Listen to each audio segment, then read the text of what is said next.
Hi, I'm on the phone with Dave Jones from Storm Center. We're going to talk about an opportunity for some new data sets from NOAA. So I'm on the dashboard for the Fleet Response Working Group.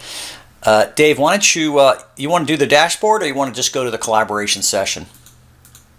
We can go to the collaboration session. All right, let me go to that real quick. Okay, so I'm going to follow.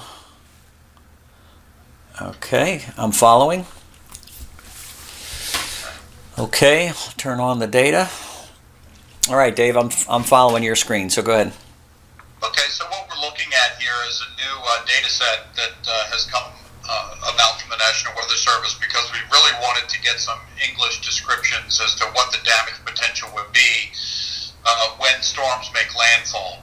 So this has been implemented, and now we see Hurricane Michael, which is approaching the Gulf Coast now, and it's expanding its wind field.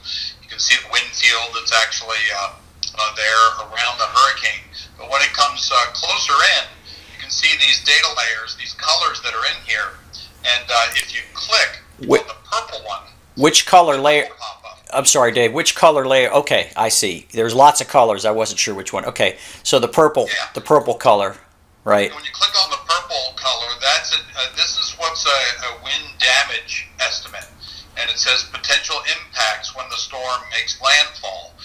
We can expect structural damage to sturdy buildings, some complete roof and wall failures, numerous large trees snapped or uprooted along with fences. So as we're talking about accessing and sharing trusted data sources, this is an official product from the National Weather Service that can be used by anyone using the dashboard or anybody accessing this particular product. So Dave, is this is new data from NOAA?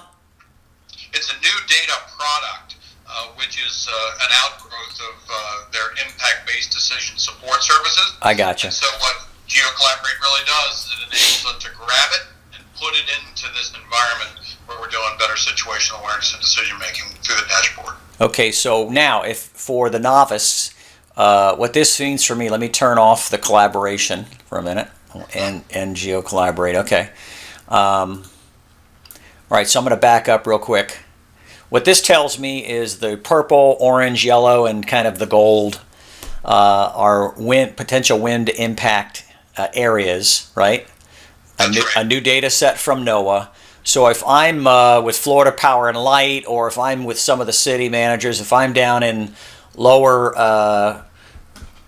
Arkansas, Mississippi, Florida, in that area, I got some pretty bad wind coming to Washington, Calhoun, Liberty, Gulf, Seminole County, Decatur, right? That wind, based on this so far, that looks like wind is going to be greater than 110 miles an hour. Jeez. Okay. It's going to be a strong storm when it makes landfall, and so this is an indication for where the damage path may be due to wind. And we have other products that we're accessing too for flooding, so we can identify areas of potential extensive flooding as well. Right. So this is something that utilities can use and put out to all their contractors that are responding. And if their contractors are responding and have GPS coordinates or whatever, then Florida Power and Light could say, I want you to meet here, I want you to meet here, I want you to meet here. These are our staging areas that we're putting out. Okay. All right. That's great, Dave.